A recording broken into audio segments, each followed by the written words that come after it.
Cause commune. Chemin de traverse. D'autres voies pour imaginer demain. Bonsoir à toutes, bonsoir à tous pour ce 48e épisode de Chemin de Traverse, d'autres voies pour imaginer demain.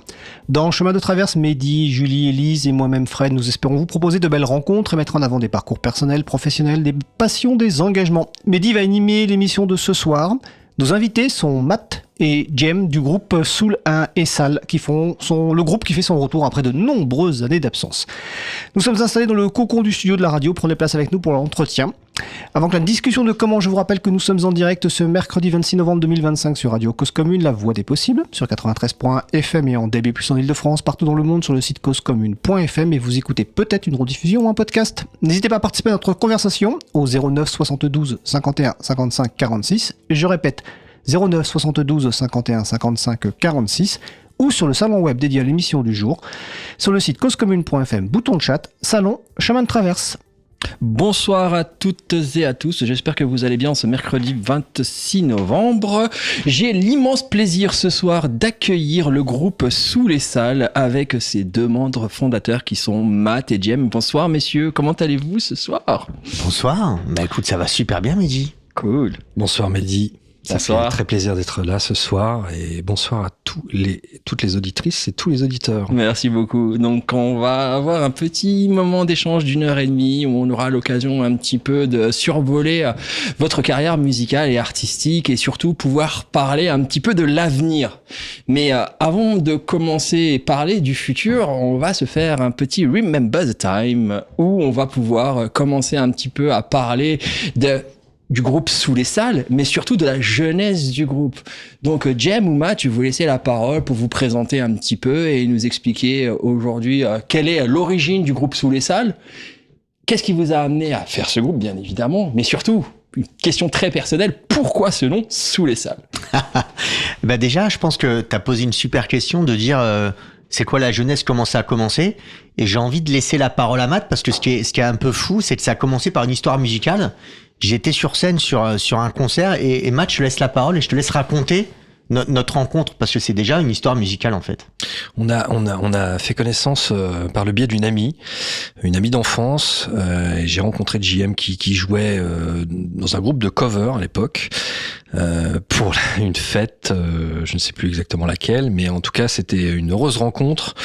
On a ensuite formé voilà, l'entente s'est fait. Il y a eu vraiment une osmose qui s'est passée entre nous. On a décidé de commencer nos aventures musicales dans un groupe qu'on a formé qui s'appelait Hush et qui était un groupe qui était très instrumental, très axé sur la musique, avec une chanteuse incroyable. C'était Nanushka, qui était suédoise, et puis il y avait voilà tout un univers très musical. Bon, on faisait les covers, on a aussi fait des compositions, et on a eu un petit manque de littérature, un petit manque de poésie littéraire et d'écriture, et on s'est finalement retrouvé à deux un jour. Et on s'est dit, mais pourquoi pas faire un groupe de chansons? Trop bien. Et du coup, ce premier groupe, vous avez été combien dedans? Combien de scènes vous avez pu faire? Quel type de musique vous jouiez? Puisque on parle de cover, donc j'imagine qu'il y a peut-être un style un peu plus qui vous plaît un peu plus versus les autres. Ouais, bah en fait, pour revenir un peu sur la rencontre, parce que Mathieu, quand il me voit jouer, c'est très drôle. Parce qu'en fait, on est 5 sur scène et Mathieu, il revient vers moi, il me dit toi, tu sautes partout, tu mets le feu, je veux jouer avec toi. Donc il y avait déjà une histoire, vraiment une rencontre sur la scène, et on en reparlera sans doute plus tard, mais Matt et moi, on adore être sur scène, on adore partager avec le public. Et après, pour répondre à ta question, Mehdi, en fait, un jour, je suis chez moi et je crois que j'avais 2-3 accords. Mathieu, il rebondit dessus avec sa guitare. Après, il me propose des accords et puis moi, j'arrive avec un texte. Et en fait, c'est assez dingue parce que franchement, en 15 minutes, musicalement, alors qu'on est franchement des personnes très différentes, musicalement, on s'est tout de suite retrouvés. Une vraie alchimie. Ouais, une vraie alchimie où en fait, on balance des accords, on balance des textes et tout de suite ça vient. Donc l'histoire du début de Sous les Salles, c'est ça, c'est tout simplement une alchimie où en fait, on n'a même pas besoin de se parler, on se comprend. Trop bien. C'est rare ça. C'est assez rare. Ouais. Mathieu, Matt. tu es d'accord avec ça? C'était assez spécial parce que moi j'avais pas connu ça avant, malgré le fait que voilà, quand t'as 14, 15, 16 ans, tu prends la guitare, tu joues avec des amis et puis bon voilà, tu fais tes premiers pas, tu fais tes premiers accords et tu rencontres plein de musiciens par la suite et puis un jour il y a une magie qui se fait avec quelqu'un et c'est ce qui s'est passé entre nous avec JM. Ok. Et donc du coup, à partir du moment où cette osmose ou ce coup de foudre musical s'est mis en place, quelles ont été les étapes suivantes pour se dire ok, c'est bon, les accords ça match, les textes matchent bien, viens banco, on monte un groupe. Qu'est-ce qui vous a amené à cette réflexion-là? En fait, on s'est pas dit on monte un groupe parce qu'on jouait déjà ensemble, donc déjà il y avait un truc pas facile, c'était un peu la rupture avec les autres en fait, parce qu'il faut le dire, parce qu'il y avait une sorte de rythme qui était un peu à deux vitesses. Il y avait le groupe qui était dans un certain délire et moi et Matt tout de suite on a un autre délire, on a une autre ambition Créativité. artistique. Ouais, une autre ambition artistique. Et en fait ce qui s'est passé c'est que très vite on a écrit 4, 5, 10 titres et en fait moi j'avais ma petite Ford Fiesta et on s'est dit viens on va sur la route. Et en fait, nos débuts avec Matt, c'est sur la route, quoi. On était à deux, on avait nos deux guitares. Lui, il trouvait des dates parce qu'il avait du réseau. On en reparlera peut-être parce qu'il a un papa musicien qui a fait quand même une grosse carrière. Et c'est vrai que ça nous a aidé un petit peu au début à trouver des dates. Et en fait, le début de Sous les salles, c'est tous les deux sur la route et à jouer dans tous les bars de province. Et avoir une communication avec le public qui est assez intense. Enfin, je sais pas, Matt, Moi, j'ai joué encore une fois. Enfin, je le répète, j'avais pas connu ça avant. Ça m'a changé. C'est avant tout une aventure humaine. Et il y a quelque chose qui s'est installé, qui parfois ne s'explique pas. C'est-à-dire qu'on a eu un espèce de coup de foudre dans ce duo. On faisait les choses. D'ailleurs, on avait particulièrement pas spécialement d'ambition quand on a commencé à composer. On a pris très vite notre place et tout s'est enchaîné assez rapidement. Hein. Je pense qu'on a fait en un an et demi, on a dû faire 15-20 dates. Trop bien. c'est ça, à deux. Et donc voilà, un petit coup de pouce pour pouvoir avoir les premières dates. Vous jouez en duo, vous sentez qu'il y a une véritable émulation entre vous et le public, ça commence à matcher. Quand est-ce que la réflexion de se dire que décide de faire grandir un peu le groupe pour avoir des sessions musicales un peu plus intéressantes, un peu plus grandes, comment s'est construit cette réflexion-là? Moi, j'avais déjà une petite expérience dans la production musicale et dans le fait déjà de travailler sur des maquettes et d'arranger, de faire des arrangements, de faire de la production. Donc tout ça vient assez rapidement parce que quand tu travailles sur des logiciels et que tu arranges, que tu commences à travailler un petit peu sur des beats de programmation, finalement tu te retrouves très rapidement à avoir besoin de musiciens en fait, de musique Organique, plus que... Voilà, c'était par la force des choses, ça devait arriver comme ça. Alors, on avait quand même un petit réseau de musiciens autour de nous. On a commencé, puis on avait des amis surtout. Et encore une fois, c'était quelque chose qui n'était pas voué dans un premier temps parce que de par notre carrière, de par ce qui s'est passé par la suite, on a effectivement travaillé après auprès de professionnels de la musique. Mais au départ, on voulait vraiment une aventure humaine et donc on a fait appel à des amis musiciens avec qui on s'entendait vraiment très très bien. Trop bien. Et donc du coup la fusion ou le coup de foudre artistique que vous avez pu avoir entre Matt et entre Jem et toi, est-ce que vous avez retrouvé un petit peu cette émulation, ce sentiment, cette énergie de vouloir essayer de construire quelque chose ensemble? Carrément, je pense que déjà c'était une autre époque, donc déjà on avait envie de s'envoyer la purée. La vérité c'est que Back in the days, je te coupe juste un instant, il faut peut-être qu'on réactualise un petit peu la période à laquelle on était. Raison. On parle des années 2000. Yes. Sous les salles, c'est entre 2000 et 2003, 150 dates. Vraiment, la Flèche d'Or, la Bracadaba, enfin tous les la Fnac, des festivals. Donc ouais, c'est un gros moment. On était annoncé sur vos collègues de Nova à l'époque, sur nos concerts. Trop bien. Donc c'est vraiment une grosse époque où la musique live était très présente. On avait envie de s'envoyer la purée déjà, donc c'était ça qui faisait la chose. Et c'était une époque où on composait aussi beaucoup en studio. Donc en fait, nous on avait la chance d'avoir notre batteur qui avait un espace studio qui était privé. En fait, on se retrouvait très régulièrement et donc moi et Matt, on amenait toutes les compositions et les textes. Après, on impulsait, surtout Matt, la direction artistique. On était avec des gens, Flour au clavier, Cyril à la basse et Lolo à la batterie, voilà, qui amenaient aussi leur petite part de créativité. Et voilà, et l'alchimie s'est faite à 5, quoi, globalement, pendant une petite période. Trop bien. Alors moi, les amis, j'avoue que j'ai une question qui me brûle les lèvres depuis tout à l'heure. Hein. Je vous le cache pas. J'ai besoin de comprendre pourquoi le nom Sous les salles. J'adore le nom, hein, bien évidemment, mais c'est vrai que je suis très interrogatif sur pourquoi Sous les salles. 2 mots. Moi, je laisse répondre mon compère. C'est moche. Honnêtement, je sais même plus d'où ça vient. Ce qu'on aimait déjà, nous on aime les textes.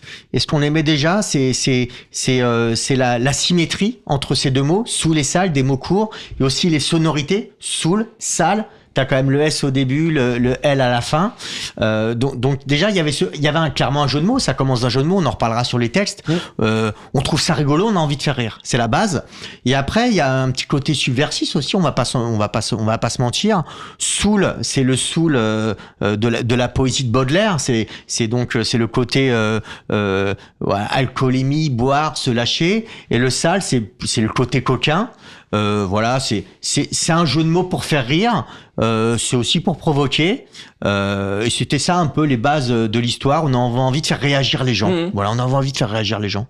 Est-ce que lorsque vous avez lancé votre groupe, lorsque vous avez lancé cette aventure-là, et là je parle bien évidemment lorsque le groupe est constitué et que vous commencez à faire pas mal de dates, est-ce qu'il y a une envie de votre part de se dire ok, ma question c'est plutôt est-ce que vous preniez ça comme un hobby, comme quelque chose qui était secondaire par rapport à vos vies au global, ou est-ce que c'était vraiment un projet de vie de se dire ok, ça match, la musique match, je vais en faire ma vie? On était déjà, donc comme le disait un GM, moi mon papa est musicien de carrière, il a joué avec Hallyday, Dutronc, tout plein d'idoles des années 70. Je vais pas dire 70 parce que j'habite en Belgique aujourd'hui, donc je vais dire 70. D'ailleurs on est bien sur 93.1 et pas 93.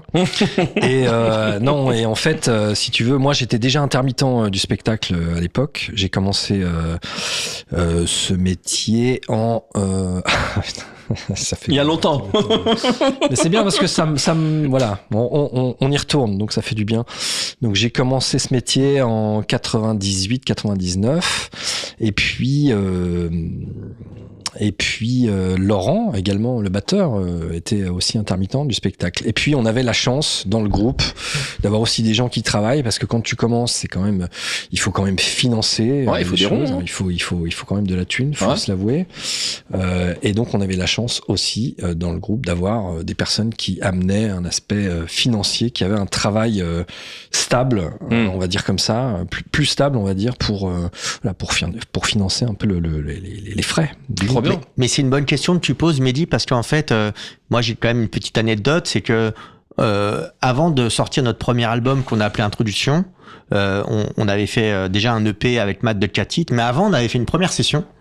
D'ailleurs c'était entre les deux, et en fait une session qui s'est avérée pas concluante. Parce que tout simplement, on était dans un méga studio. Comment il s'appelait le gars? On avait fait d'abord une démo 4 titres. Mais la session de ouf. Et après, on avait fait un deuxième album avec une première mouture. Parce qu'il faut quand même rendre à César voilà les débuts du groupe. Il y avait une première mouture avec un ami qui s'appelle Arnaud, qui était à la batterie. On est parti enregistrer chez Bob Mathieu. C'est ça, Bob Mathieu. Qui étaient déjà des gens qui enregistraient des personnes assez connues, et cette session n'avait pas été concluante. On n'avait pas été content du son. C'est un album qui est resté dans les tiroirs et qui est pas qui a pas été commercialisé à l'époque. Et en fait, cette session-là nous a permis aussi, je reviens sur le travail professionnel, c'est que il y avait des choses sur lesquelles on n'était pas contente, et on s'est dit à ce moment-là, bon bah les gars, enfin faut y aller un petit peu plus fort, quoi, si on veut être au bon niveau. Et typiquement Arnaud, qui était le batteur de l'époque, qui a été assez transparent, lui n'avait pas envie de s'investir. Et donc à ce moment-là, quand les gens n'ont pas envie de s'investir et qu'on n'ont pas l'ambition artistique de pouvoir tout donner, il a quitté le groupe. Et Lolo nous a rejoint. Et en fait, à travers les sessions, les sessions de studio, c'est des moments un peu durs parce que t'es face à la réalité de ce que tu es capable de produire. Tu es vraiment face à ton miroir. Et ça t'oblige aussi à te rendre compte d'où tu veux aller. Et ces sessions de studio, elles nous ont énormément permis de progresser et faire les bons choix. Enfin, je sais pas ce que t'en penses, Matt. Oui, mais... non, ça nous a permis d'échafauder des paliers. On n'avait pas encore, on n'avait pas conscience de certaines choses à une époque. Et voilà, on est monté en gamme. Et c'est ce qui fait qu'après, avec ce deuxième album, on a eu une manageuse par la suite. Et puis, on a commencé à fouler des chouettes scènes. À l'époque, il y avait l'Opus Café. On avait fait la Flèche d'Or. On a fait plusieurs festivals dans l'Hexagone. Et voilà, c'est comme ça que l'aventure a pris son envol. C'est super intéressant ce que tu dis, Matt, parce que ça va en phase avec l'évolution du groupe. C'est-à-dire que les sessions de studio que vous avez pu faire vous ont permis de vous remettre en question pour progresser et faire progresser également le groupe. Est-ce que cette évolution-là a été aussi marquée par une évolution musicale par rapport aux standards que vous aviez avant ? J'imagine que oui, mais bon, je vais vous laisser répondre. Ouais, c'est un bon point parce que en fait, on aimait bien quand on était jeune partir d'un style à l'autre parce c'est vrai qu'on avait quand même des musiciens assez virtuoses. Enfin, je pense à Laurent à la batterie, ça jouait grave. Et le problème quand ça joue grave, Mathieu qui aime pas le dire, mais il joue du sax, de la basse, multi-instrumentiste, et évidemment chanteur. Donc en fait, quand t'as cette palette de possibilités, c'est une chance. Mais c'est aussi quelque part un problème parce que finalement, au bout d'un moment, tu peux tout faire. Et quand tu peux tout faire, tu peux aussi te disperser. Et en fait, donc pour répondre à ta question, oui, à travers tous ces moments-là, on a réussi à affiner notre style. Il y a un moment, on faisait un peu de la pop, plus chanson, pas lover, mais sur des textes qui n'étaient pas toujours très sharp. Et finalement, avec le temps, on a réussi à bien définir notre style. On en reparlera plus tard, mais les styles sous les salles, voilà, c'est toujours ces deux niveaux de lecture, beaucoup d'humour en premier, beaucoup de critique sociale, un regard assez acéré et acerbe sur notre société, et toujours en rire. Et ça s'est fait au fil de l'eau. Après, au début, on était un peu métissés, et au bout d'un moment, on a vraiment fait une direction artistique très forte sur les textes. Et c'est ce qui vous a amené, du coup, à avoir une manageuse ? Le fait d'avoir fait évoluer votre groupe ? Ouais, tout à fait. Ouais. Pour revenir à ce que tu disais, c'est assez intéressant parce que cette aventure humaine, on s'est jamais pris au sérieux. Et le fait de pas se prendre au sérieux, mais de façon sérieuse, et c'est ça tout l'intérêt, ça qui est intéressant, c'est que ça nous a permis vraiment d'accéder à un palier professionnel en fait. Et c'est là qu'on a vraiment décollé. Ok. Et comment s'est fait justement ce fameux décollage à partir du moment où toutes les planètes sont alignées, que vous savez quelle direction artistique vous voulez prendre, que derrière niveau musicien, ça envoie du lourd, ça joue. Quel a été le avant-après en termes de gap, on va dire, de notoriété ? Peut-être que vous avez, comme tu le disais tout à l'heure, vous avez eu accès à des scènes que vous ne pouviez pas avoir avant parce qu'il n'y avait pas forcément la tourneuse. Voilà. Comment est-ce que vous êtes arrivé à avoir une quintessence du groupe sous les salles sur 2000-2003 et arriver donc au point d'apogée ? En fait, tu l'as dit, c'est construire une team. Au début, quand tu commences, tu crois que juste avec ta musique, tu vas être le champion du monde. Et tu te rends vite compte que la musique, c'est important. Il faut avoir un produit de qualité. Donc nous, on a travaillé dur là-dessus. Mais il faut aussi avoir une équipe de gens qui vont t'aider à la mettre en valeur. Donc à l'époque, il n'y avait pas trop Internet et tout ça. Mais par contre, on a eu une manageuse qui était absolument clé. Parce que, enfin, manageuse, j'entends par là tourneuse. Donc elle nous a trouvé au total 150 dates qu'on a fait grâce à elle. Donc Christelle, si tu nous écoutes ce soir, j'en profite pour la remercier. Merci Christelle. Après, elle a commencé avec nous, elle a continué dans le milieu pendant une dizaine d'années avec des artistes qu'elle a fait tourner pendant des années. On avait aussi quand même une attachée de presse qui était avec nous et on avait un photographe. JB, je t'embrasse aussi si tu nous écoutes ce soir. JB. Voilà, et on avait une team. Une team autour de nous. Ça, c'est bien ça, mais je pense que c'est ultra important d'avoir. Ouais, je pense que c'est ultra important d'avoir derrière, je dirais pas de l'opérationnel, mais des gens qui vous supportent, qui vous accompagnent sur des choses sur lesquelles vous n'êtes pas forcément bon. J'imagine que prendre la photo, c'est un métier, au même titre qu'on ne demandera pas à un photographe de jouer de la guitare, quoique certains le font plutôt bien. Mais c'est top d'avoir eu ces personnes-là qui vous ont accompagné lors de cette aventure. Et est-ce qu'il y a, allez, on va se dire, un ou deux souvenirs qui sont alors, gravés dans la roche, ça serait faire un copyright à Sniper, je le ferai pas, mais quelque chose qui vous a marqué profondément sur ces années-là, sur les années 2000, sur votre deuxième album. Ah, j'en ai des dizaines. Tu commences, Mathieu? J'en ai des centaines. Non, moi j'en veux deux, les gars. Allez, je commence. Quand tu fais 150 dates, on avait beau avoir une fanbase, des fois on jouait plusieurs fois par mois. Et il nous arrivait un jour de jouer dans un bowling. Et quand on a commencé à jouer, il n'y avait pas de public. 0 personne au début. Ouais. Et là, t'apprends le métier de musicien. Parce qu'en fait, t'as galéré, t'as installé, t'as fait tes balances, t'es là depuis 16 heures. Bon, t'es payé, donc là-dessus, il n'y a pas de souci. Mais tu joues au tout début, t'as personne. Des mecs qui font des strikes, quoi. Et là, en fait, j'ai vu un documentaire récemment sur AC/DC. Alors,